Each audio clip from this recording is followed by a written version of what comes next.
So it's Friday afternoon down here at Banks Tomb, and we've had a good day. We've had another day of better weather, so we've been able to crack on.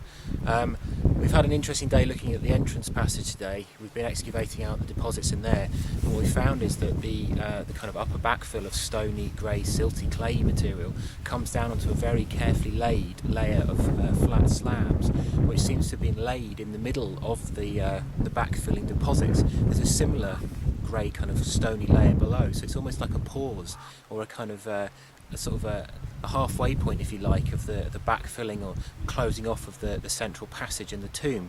So this is really interesting because you might assume that the backfilling would be one single event, when actually we're getting glimpses into the fact that it was a whole series of different stages of careful packing of stones, of packing of clay into doorways, of laying down these slabs sort of halfway up, if you like, halfway filled up the passageways, and then the final deposits would have then filled in and sealed off the cells.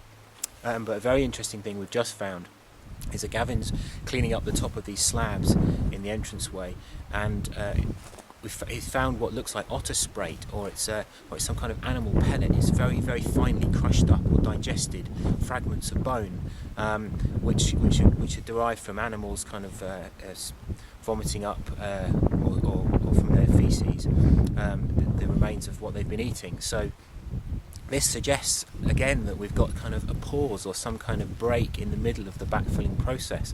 So obviously we'll have to have this analysed and to see what the animal's been eating, whether it derives from otters or whatever. But a very interesting insight into the fact that this is perhaps a staged process of backfilling.